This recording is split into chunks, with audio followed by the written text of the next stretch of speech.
네, 그래도 왠지 아쉽네요.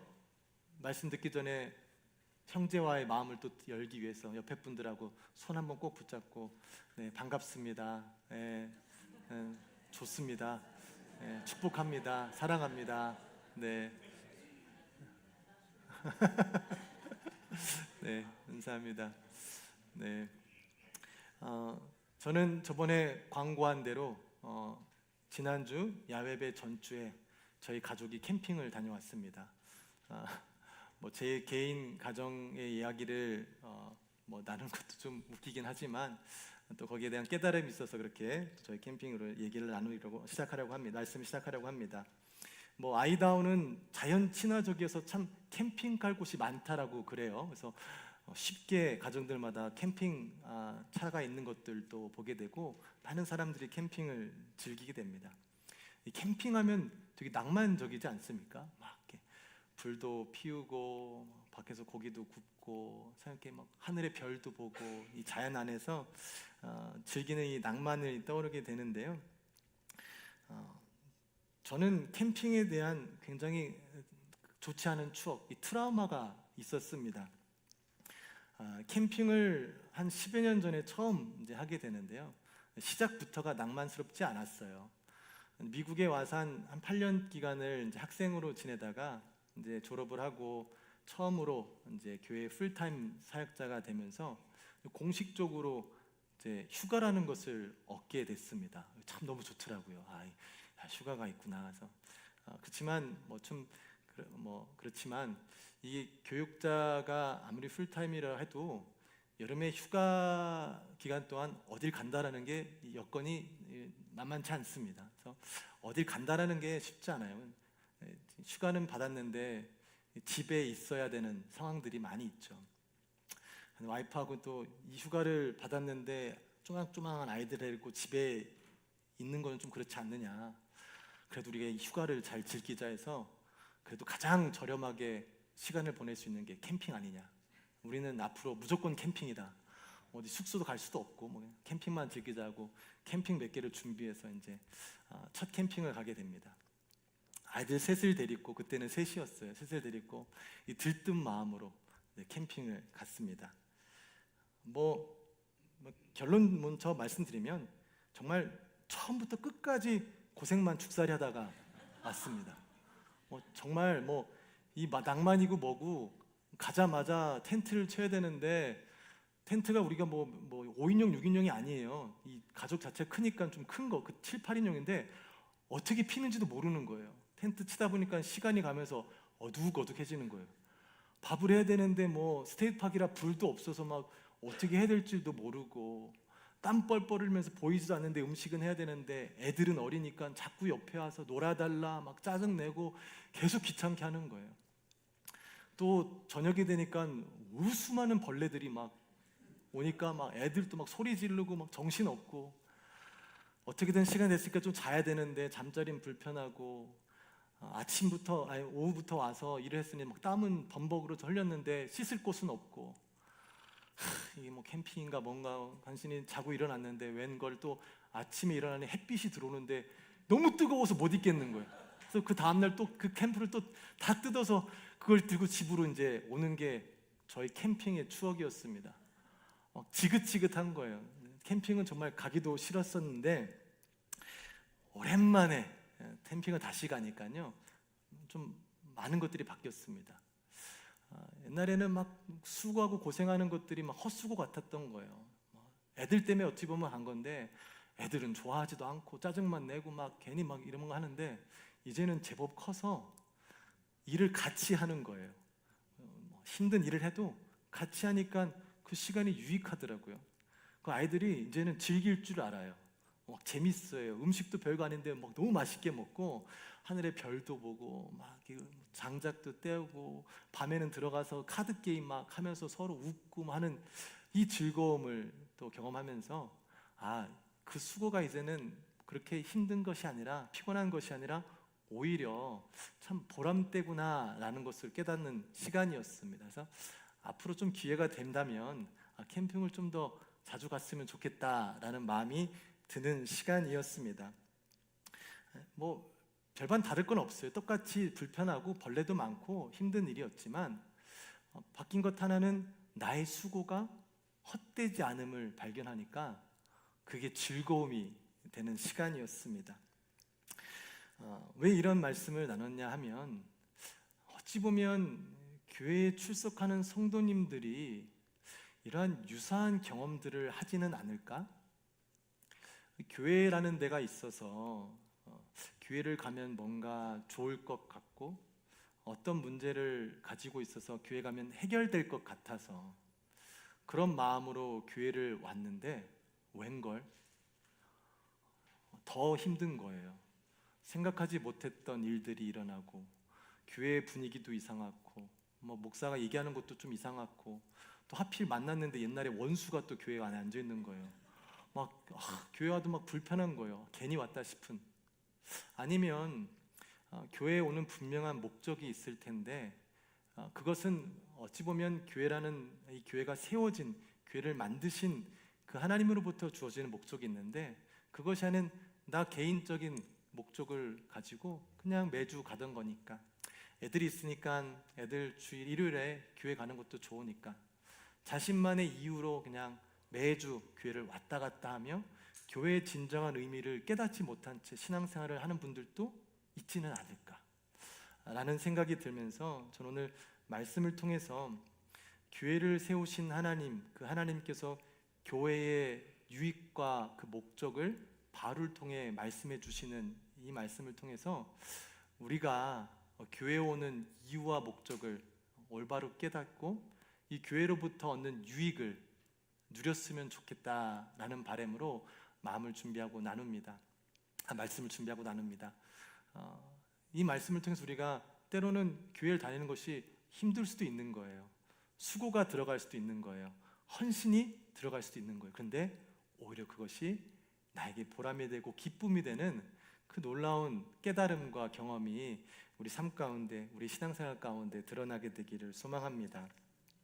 여러분, 바울을 보면요, 바울은 이제 전도자였습니다. 그래서 복음을 접하지 못한 사람들, 특별히 이방인들에게 가서 복음을 전하고 거기에 믿음의 공동체가 세워지면 거기를 떠나 또 다른 공동체에게 복음을 전하는 일들을 했습니다. 근데 그냥 떠나는 것이 아니라 바울은 그 세운 교회에 대한 마음을 늘 가지고 있어서 기회만 되면 다시 그 교회를 방문해서 위로하고 격려하고 또 가르쳐주는 일들을 했습니다. 직접 갈 수 없을 때는 글로, 편지로 또 그러한 일을 대체했었습니다. 그것이 바울이 이 땅에서 복음을 전달하는 방법이었습니다. 근데 로마에 있는 교회들에게 쓴 이 로마서는 좀 달랐어요. 바울은 로마에 세워진 믿음의 공동체의 사람들을 알지 못했어요. 모르는 사람들이었어요. 그런데 소문을 듣는 거예요. 거기에 믿음의 공동체가 세워져서 신앙생활을 잘 하고 있다라는 소문을 듣고 그들에 대한 마음을 품고 그들에게 편지를 씁니다. 알지도 못하는 그들에게 바울은 그가 전하는 하나님으로부터 귀한 말씀을 로마에 있는 교회들이 헛되이 듣지 않도록 자신이 로마 교회 성도들의 마음이 어떤지를 막 이렇게 잘 글에다가 표현을 합니다. 편지에 보면은 바울은 먼저 나는 너무 감사하다. 너희들의 믿음이 지금 온 세상에 퍼져서 나한테까지 들린다. 그런 너희 신앙생활 때문에 나는 너무 감사하다라고 글로 씁니다. 그러면서 나는 너희들을 위해서 늘 기도하는, 너희들의 기도를 빼먹지 않는다. 나는 너희들이 있는 곳을 가고 싶어서 몇 번이나 시도했지만 여러 가지 이유로 가지를 못했다. 그러나 그럼에도 불구하고 나는 계속해서 너희들한테 달려가기를 원한다라는, 만나지는 못했지만 그들을 사랑하는, 그들을 진심으로 아끼는 바울 자신의 마음을 이제 로마서 앞에 기록합니다. 왜냐하면 그가 전하는 말씀이 그들에게 정말 유익한 거였기 때문에 로마 교회 사람들이 그 말씀을 받고 그 말씀으로 힘을 얻기를 원해서 그랬습니다. 그러면서 바울이 그들이 얻기를 원하는 유익에 대해서 첫 번째 이야기하는데요. 그것이 무엇이냐면 11절 말씀에 기록된 대로 신령한 은사로 그들이 견고해지는 것이었습니다. 교회가 작게 시작하는데 작게 시작한 교회가 막 하나님의 은혜로 막 교회 성도님들이 늘어서 교회가 커지는 거예요. 예전에는 가족 같아서 그냥 뭐 네가 하든 내가 하든 같이 하면 됐는데 사람이 뭐 많아지니까 이제 이게 안 돼. 좀 체계적인 게 필요한 거예요. 견고해져야 되는 거예요. 그래서 교회는 견고하게 시스템을 세우고 조직을 세우고 할 수도 있습니다. 근데 로마가 이렇게 믿음으로 성장하는 교회, 믿음을 지키는 교회에게 그 교회가 견고하게 서기 위해서는 어떠한 조직이나 시스템이 아니라 뭐가 필요하다? 신령한 은사가 필요하다는 것입니다. 교회는 사회 조직처럼 막 시스템을 잘 짜고 그 시스템대로 돌아가는 것? 전혀 그럴 수가 없습니다. 세상의 조직은 그렇게 하면 뭐가 있죠? 돈이 나오잖아요. 월급을 받으니까 그런 시스템에 들어가잖아요.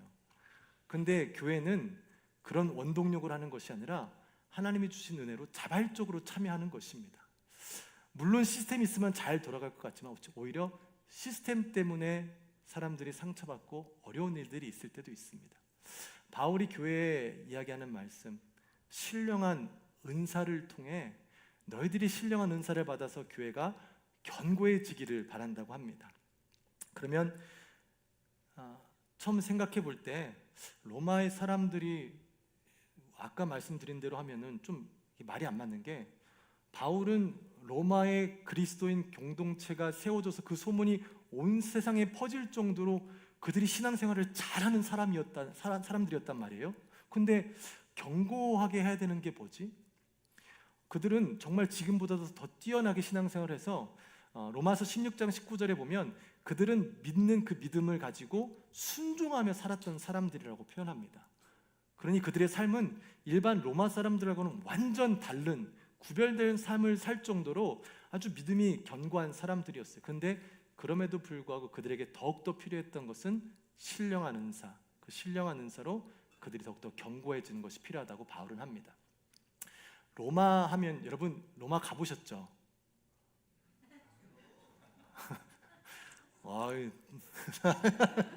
네, 저도 못 가봤어요. 못 가봤는데 왠지 안 가본 분들 멋있지 않나요? 로마 생각하면 멋있을 것 같다. 그런 이미지가 있잖아요. 그때 당시 로마도 엄청났죠. 세계의 중심, 세계 가장 뛰어난 것들이 모이는 곳이었죠. 대단한 것들이 모였고 아주 매력적인 유혹이 있었던 곳이죠. 더군다나 더불어서 그때 당시에 이제 막 시작하는 그리스도인들의 공동체는 로마로부터 핍박도 받는 일들이 있었습니다. 그러니까 로마에서 신앙생활하는 사람들에게는 너무나 많은 유혹거리가 있었고 또한 그 믿음을 통해서 핍박받는 이들도 있었습니다. 단순히 예수를 믿고 살아가는 것만으로도 그들은 얼마든지 쉽게 무너질 수 있는 기회들이 있었기 때문에 바울에게는 그들에게 신령한 은사가 있어야만이 그들이 가진 믿음을 지킬 수 있게 견고히 그 어려움을 이겨낼 수 있다라고 생각하고 이렇게 말씀을 전하게 됩니다. 여러분, 신령한 은사가 무엇일까요? 여러분은 좀 신령한 은사를 받으셨나요? 여러분 보통 생각하면 신령한 은사면 뭐 어떻게 생각하세요? 뭐 이렇게 막 예언하는 거, 뭐 이렇게 병 고치는 역사가 있는, 능력이 있는 그런 거를 생각하고 있지 않습니까? 여러분도 어찌 보면 때로는 여러분의 목회자가 좀 신령한 은사가 있는 사람이면 좋지 않겠나 생각해 보지 않습니까? 막 아프면은 저한테 와서 제가 기도해 주면 막 낫고, 내가 이번에 직장에서 오퍼가 들어왔는데 이걸 받아야 되는 게 맞습니까? 아닙니까? 어디로 가야 되는 게 맞습니까? 제가 기도하고 딱 알려주면 그거대로 가면 정말 잘 되고, 이런 은사가 있는 목회자가 있으면 좋겠죠? 아니에요? 근데 신령한 은사, 바울이 이야기하는 신령한 은사가 어떤 것이냐 하면요, 여러분과 함께 읽을 텐데요, 바울은 고린도전서 12장 7절에서 11절까지의 말씀에 성령의 신령한 은사에 대해서 기록하고 있습니다. 한번 길지만 함께 읽어보겠습니다. 각 사람에게 성령을 나타내심은 유익하게 하려 하심이라. 어떤 사람에게는 성령으로 말미암아 지혜의 말씀을, 어떤 사람에게는 같은 성령을 따라 지식의 말씀을, 다른 사람에게는 같은 성령으로 믿음을, 어떤 사람에게는 한 성령으로 병 고치는 은사를, 어떤 사람에게는 능력 행함을, 어떤 사람에게는 예언함을, 어떤 사람에게는 영들 분별함을, 다른 사람에게는 각종 방언 말함을, 어떤 사람에게는 방언들 통역함을 주시나니 이 모든 일은 같은 한 성령이 행하사 그 뜻대로 각 사람에게 나누어 주시는 것이니라. 아멘. 여러분, 이렇게 우리가 신령한 은사에 대해서 읽었는데 어떤 게 좀 특별하게 눈에 들어오는 게 있으신가요? 나는 이 은사 좀 받고 싶다라는 게 좀 있으신 게 있나요? 뭐가 있으시는데 고개를 끄덕이신 거죠, 조숙인 집사님? 뭐가 좋을까요, 집사님? 집사님은 성향상 다른 사람에게 예언을 하는 은사가 있으면 어떨까요? 멋있겠죠? 집사님 집 앞에 사람들이 쭉 줄 서 있는 거예요. 한 명씩 들어서 예언을 해주시면, 우리는 이 말씀을 읽으면 그 은사의 종류에 좀 관심을 가지게 됩니다. 병 고치는 은사, 뭐 예언하는 은사, 또 가르치는 은사. 근데 이 말씀에서 우리가 가장 중요시 여겨야 될 거는 앞하고 뒤에 있습니다. 앞에 어떻게 되어 있냐면요, 각 사람에게 성령을 나타내심은 무엇하게 하려 하심이라? 유익하게 하려 하심이라. 마지막에는 이 모든 일은 같은 한 성령 행하사 나의 뜻대로, 우리의 뜻대로, 우리의 바람대로, 그의 뜻대로 각 사람에게 나누어 주시는 것입니다. 우리가 원한다고 바란다고 하나님 나 이거 주세요라고 주시는 것이 아니라 하나님께서 각 사람들에게 하나님의 뜻대로, 성령의 뜻대로, 누구를 위하여? 그 사람을 위하여? 아니요, 공동체의 유익을 위하여 이 신령한 은사를 주시는 것입니다. 내가 무슨 은사가 있어서 누군가에게 뽐내고 나를 드러내고 특별하게 나타내는 것이 아니라 내가 받은 은사를 통해서 공동체의 누군가를 유익하게 하시기 위해서 각각 다른 지체에게 다른 은사를 주셔서 그 다른 지체들이 하나의 건강한 몸을 유지할 수 있도록 성령님께서는 믿음의 사람들에게 신령한 은사를 주신다라고 말씀하는 것입니다. 그런데 우리는 그 은사를 어떻게 생각하죠? 나의 특별함으로 생각할 때가 있습니다. 내가 가지면 다른 사람과 뭔가 다른 특별한 존재라고 생각할 때가 있죠. 신령한 은사는 어떤 특징이나 신령한 은사는 자기를 뽐내는 능력이 아닙니다. 신령한 은사는 공동체 안에서 각각 서로를 도울 수 있는 능력이었습니다. 누군가를 가르치고 하나님의 마음을 나누고 병든 자를 돌보고 누군가를 돕고 섬기기 위해 하나님께서 주신 은사죠. 은사의 종류 또한 우리의 선택이 아닌 성령님의 선택입니다. 우리는 그저 주어진 것들로 서로를 돕는 것. 그래서 은사는 장기가 아닌 누군가를 도울 수 있는 섬김과 헌신입니다. 이런 하나님의 원리를 깨닫지 못하게 된다면 오히려 나의 장기, 나의 은사가 누군가를 아프게 하고 해칠 수 있습니다. 하나님의 원리는 나를 드러내기 위함이 아니라 주의를 돕고 유익하게 하기 위함이었습니다. 저번 주에 최인호 집사님이 오랜만에라고 하시는데 우리 교회 다 참여하지 못했지만 뒤에 또 제일 재밌는 액티비티를 인도해 주셨잖아요. 그거 되게 쉽지 않은 일이잖아요. 근데 그거를 이렇게 하시면서 그것들을 나름 또 이렇게 즐기시면서 하시는 모습을 보면서 참 감사했어요. 근데 그분의 헌신과 수고가 거기에 모이는 사람들에게 기쁨을 주는 것을 보면서 참 너무 더 감사했습니다.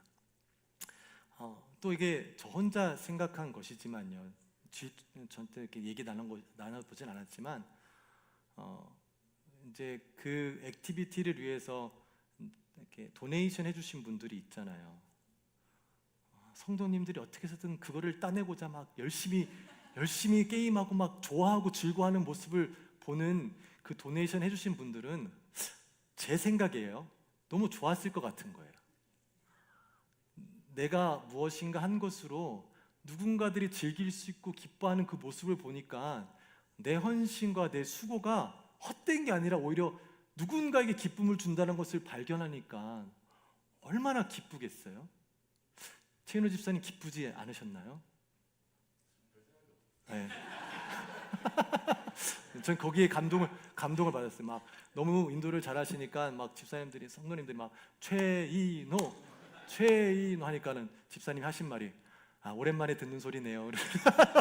예전에는 자주 듣던 소리였지만 여기서는 많이 듣지 못했다고 하시는 건 들으면서 이렇게 우리는 내 삶이 내 헌신이 누군가에게 도움이 될 때 이 기쁨을 경험할 수 있게 됩니다. 근데 그것을 통해 내가 누군가를 세우는 거예요. 나 혼자 살 수 없는 이 세상 가운데 하나님께서는 믿음의 공동체를 묶어주시고 서로가 나 잘났다고 서로를 치며 누르며 억누르는 것이 아니라 서로의 은사를 통해 서로를 세우며 하나가 둘이 되고 둘이 셋이 또 하나가 되는 힘으로 서로가 견고해지게 하시는 하나님의 은혜를 우리 믿음의 공동체에게 주셨습니다. 어찌 보면 바울조차도 이런 것이 필요하다는 바울조차도 자신 스스로도 로마 교회 성도들을 통해 위로와 배움받기를 원한다고 고백을 하고 있습니다. 1장 12절의 말씀에 보면요, 로마서에 이는 곧 내가 너희 가운데서 너희와 나의 믿음으로 말미암아 피차 안위함을 얻으려 함이라. 여기서 안위함이라는 단어는요, 원어의 의미는 위로하다, 권면하다입니다. 그러니까 바울은 너희들끼리 조금 서로 좀 신령한 은사를 받아 서로를 유익하게 해서 서로 위로받고 좀 힘을 얻어라가 아니라 나도 같이 거기에 들어가서 좀 위로받고 싶다. 나도 너희들과 함께 권면을 받고 좀 성장하고 싶다라는 겸손한 이야기를 합니다. 여러분, 성경을 좀 읽으신 분들은 바울의 캐릭터를 대충 알아요. 얼마나 강직합니까? 자기 목숨도 아끼지 않고 복음을 전하는 사람으로 알려져 있습니다. 웬만한 방해물은 거뜬히 넘어가는 강직한 사람으로 알고 있죠. 그런데 그가 기록한 말씀, 고린도후서 1장 8절의 말씀을 한번 보시겠습니다. 한번 읽어볼까요? 형제들아, 우리가 아시아에서 당한 환난을 너희가 모르기를 원하지 아니하노니 힘에 겹도록 심한 고난을 당하여 살 소망까지 끊어지고. 그렇게 강직해 보였던 바울인데도 고통과 환난과 핍박 가운데 마치 죽고 싶은 마음이 들 정도로 이 영적인 절망을 느꼈다라고 고백을 합니다.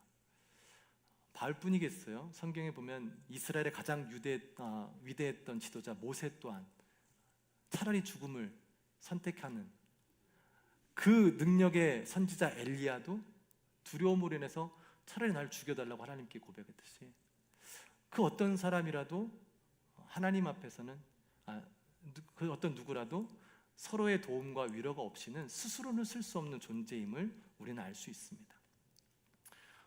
목회자들도 똑같죠. 신앙생활을 오래 하시고 열심히 하시는 분도 똑같죠. 우린 누구나 옆에 누군가가 함께 있어서 서로 돕고 이끌어주고 위로해 줄 때만이 더욱더 견고하게 설 수 있는 존재입니다. 바울은 이 말씀을 통해 이야기하는 것은 주는 것, 받는 것에 어려움을 갖지 말라. 왜? 삶의 주인이 누구이기 때문에? 하나님이시기 때문에. 그 하나님이 나에게 주셔서 그 풍성한 것들로 누리고 나누게 하심은 내 것을 나누는 것이 아니라 하나님께서 주신 것을 나누기 때문에 나누는 것으로 기뻐하는 것 너무 좋다. 그런데 반대로 받는 것도 감사함으로 받아라. 그 주는 이가 주는 이 걸로 주는 것이 아니라 하나님의 것을 그를 통해서 나에게 주시는 것이기 때문에 받는 것 또한 감사함으로 받아라는 것입니다. 여러분, 일반적으로 한국 분들 주는 건 좋은데 받는 건 싫으시죠? 속으로는 좋은데 겉으로 또 표현할 때 괜찮다고 하진 않습니까? 아메리칸이라서 또 아메리칸 스타일을 하실 수 있어요. 우리는 살짝 밀어내는 성향이 있습니다. 좀 그런 게 있어요. 근데 우리가 주고받는 것에 있어서 그리스도인들은 이 모든 것들이 우리 것이 아니다라는 믿음의 고백이 있는 거예요. 그래서 줄 때도 기쁘지만 받을 때도 감사한 거예요. 그것을 자유롭게 하라는 거예요. 너희도 또 신령한 은사를 받아 서로 격려하고 서로를 도우라. 때론 나도 도움이 필요하다. 나도 도움을 받겠다. 너희를 통해 나도 위로받기를 원한다 라고 하는 것입니다. 누구나 다 서로의 도움과 위로가 필요한 것이죠. 제가 이번 캠핑이 아까 좋았다고 했는데 어찌 보면 이 캠핑의 가장 하이라이트가 하나 있었어요. 공교롭게도 이번에 캠핑을 가는데 저에게 젊은 집사님들 팀이 같은 곳으로 캠핑을 가신다 하시더라고요. 저도 저지만 그분들도 불편하다는 생각이 저는 있었어요. 그래서 어떻게 해야 하는데 감사하게도 지역이 저희만 뚝 떨어진 곳에 있던 것이어서 전혀 마주칠 일이 없었습니다. 그래서 또 저도 좀 쉬고 싶고 그랬는데 그 길을 이제 저희가 조금 늦게 가는데요. 저희 아내한테 한 분이 연락을 하셨대요. 어떤 한 성도님이, 남자 성도님이, 야 그래도 목사님 가정이 이 근처에 오는데 저녁 한 끼라도 해드려야 되지 않겠냐라고 얘기를 했대요. 그 말을 듣는데 막 가슴에 울컥하는, 왜 그럴까? 예전에는 대접받는 게 참 익숙했는데 이 보이지에 와서는 너무 뜨물뜨물하다 보니까 오랜만에 받다 보니까 이런 기쁨이 있는 것일까? 아니면 평소에 보통 웬만하면 젊은 남자분들은 이런 거를 안 하시거든요. 근데 여자 집사님이 아닌 남자 집사님이 얘기했다니까 마음이 더 막 울컥하는 거예요. 그러니까 남자 집사님들에 대한 기대가 제가 굉장히 낮은 것 같아요. 막 이 한마디에 막 진짜 마음이 너무 뜨겁더라고요. 큰 위로가 됐습니다. 그 마음 하나 때문에 진짜로 막 오라고 하셨어도 안 갔을 거예요. 근데 그 마음으로 전달해주는 그 메시지가 너무 큰 힘이 되더라고요. 이게 여러분 삶 가운데서도 얼마든지 일어날 일 아니겠습니까? 안 먹었어요. 그것도 2차는 어디 가다가 우리 커피를 마시고 싶어 커피를 마시는데 또 어떤 집사님 만난 거예요, 거기서. 근데 이렇게 먼저 저희한테 커피 사드릴까요? 하시는 거예요. 근데 이제 거절했는데 나중에 생각했더니 왜 나는 먼저 커피를 사드린다고 얘기를 못했을까? 라는 후회도 있었지만 그분이 먼저 이제 아주 깔끔하게 포기할 수 있도록 저희 6명 거 시키러 왔어요 하니까 그럼 그럼 됐다고 가시더라고요. 그래서 그냥 깔끔하게 제 돈 주고 제가 사 먹었는데요. 그냥 이런 마음들, 이런 것들이 너무 서로에게 힘을 주는 거예요. 여러분들에게도 그런 마음들이 서로 교류가 있었으면 좋겠습니다. 그게 하나님께서 신앙 공동체를 묶어주신 이유 중에 하나이고 그런 유익을 교회에 오면 꼭 누리라는 거예요. 그래서 일부 때도 제가 오늘 다 잡았어요. 오늘은 예배 끝나고 교제 도망치지 마시고 다 가시라고 투덜투덜 대시면서 다 가셔서 하고 가셨어요. 저는 여러분들이 교회에 남아서 다과를 드신다고 어떤 유익이 저희가 있겠습니까? 그냥 바람은 여러분들이 서로 그 다과를 통해서 서로가 서로를 좀 더 알아가고 그런 친밀한 관계를 세워줌으로 서로가 서로를 위로하고 도울 수 있는 관계가 된다면 이 교회에서 누릴 수 있는 가장 큰 축복 중에 하나, 그 유익을 누릴 수 있을 것 같아서 그렇게 자꾸 말씀을 드리는 것입니다.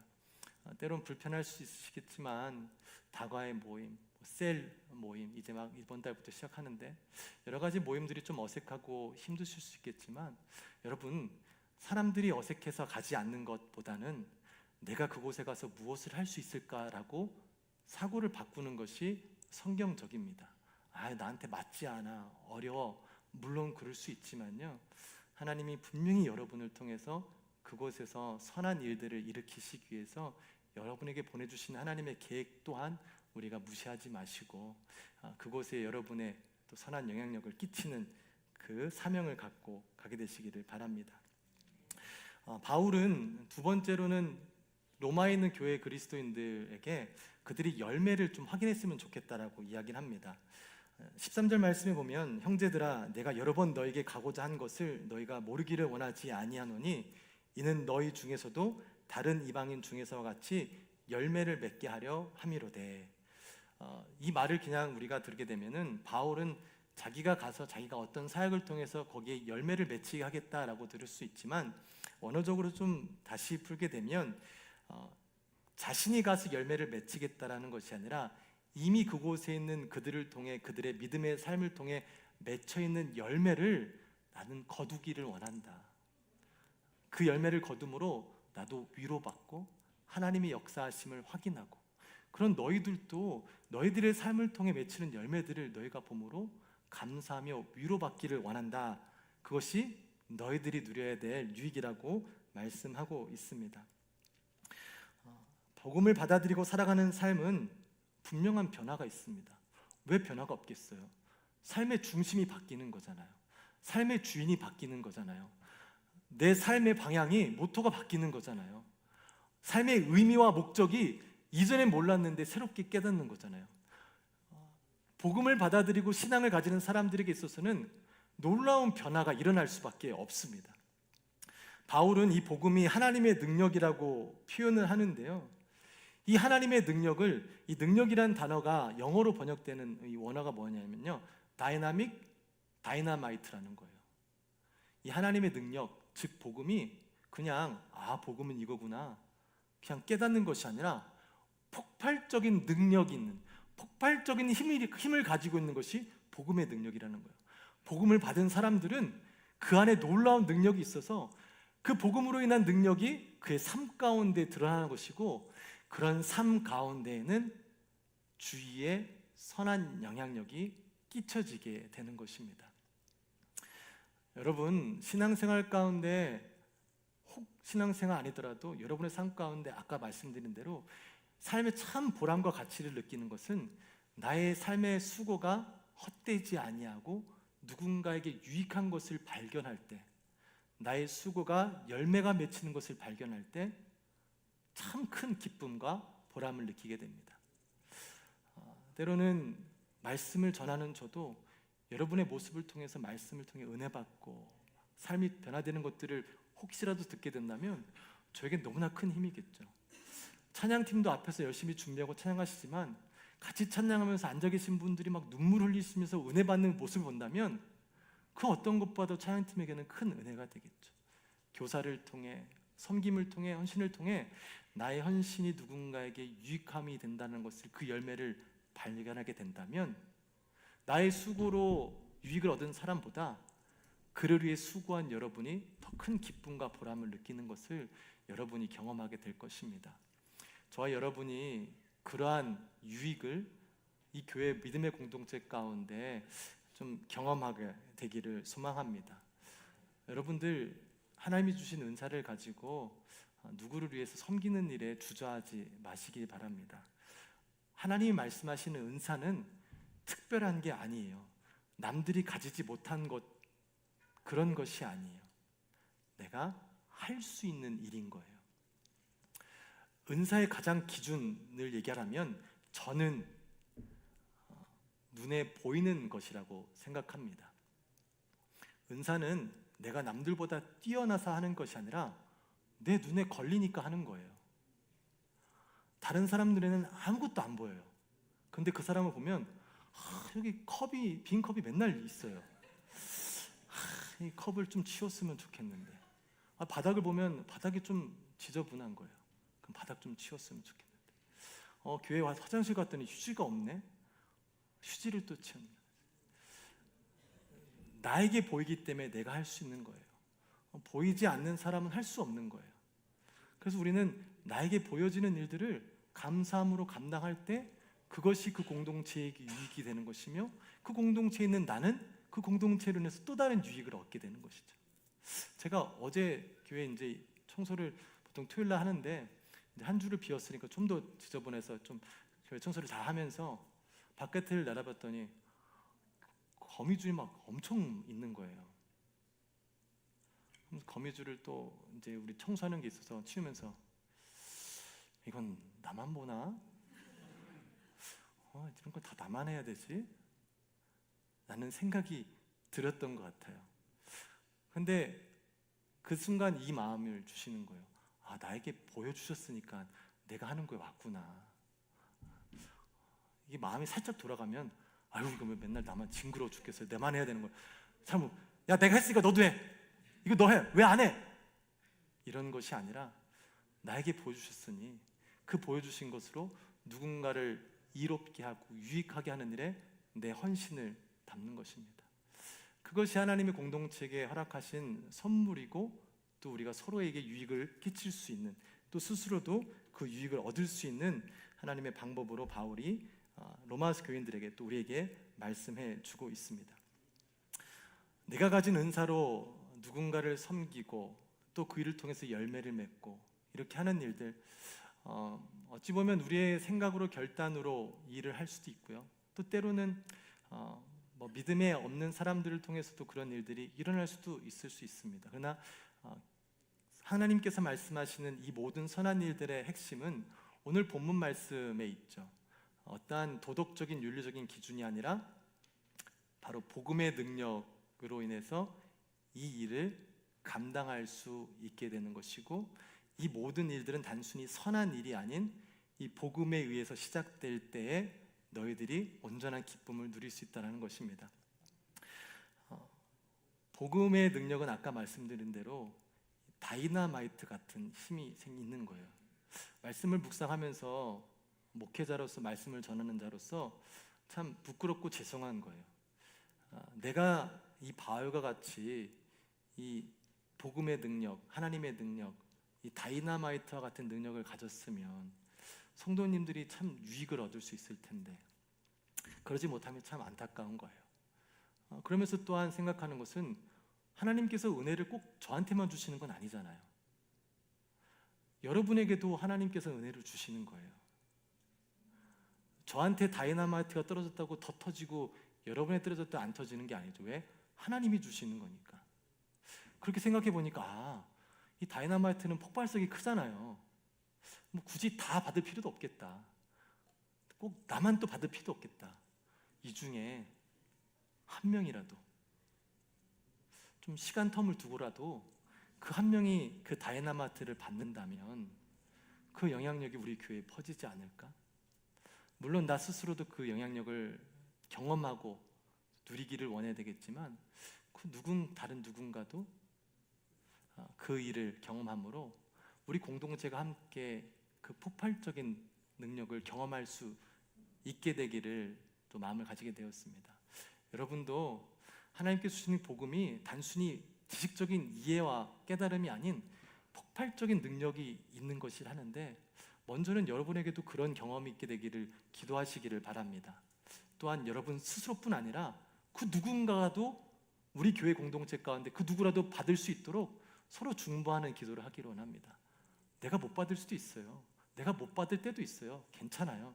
내 옆에 있는 사람들이 대신 받아주면 우린 또 같이 나눌 수 있는 것입니다.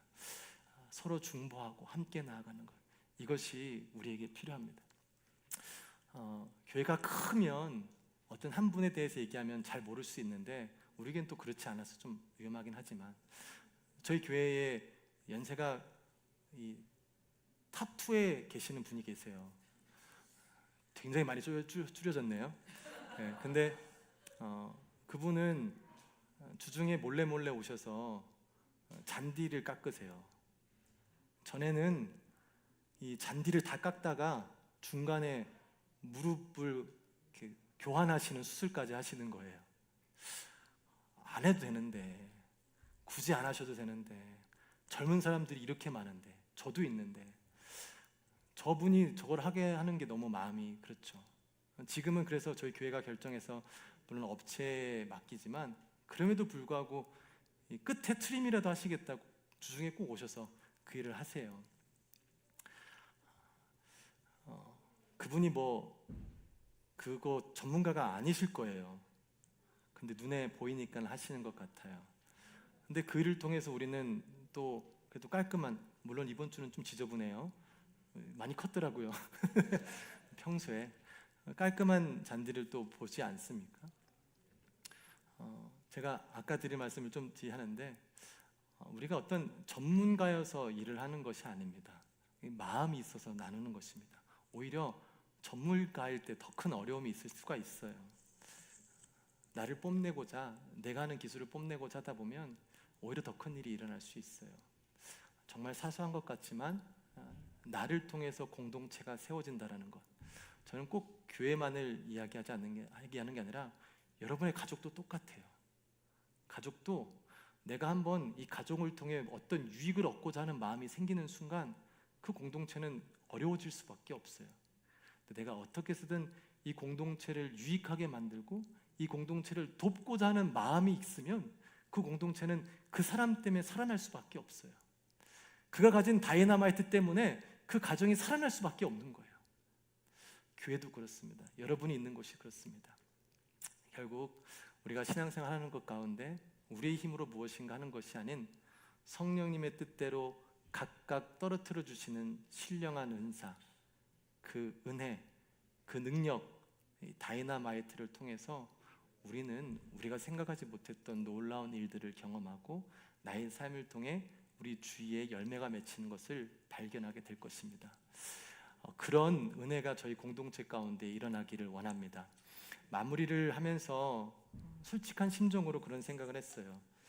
아무리 이런 말씀을 나도 은혜를 받고 우리가 나눈다 하더라도 우리가 한 번에 이런 공동체가 될 수 있을까?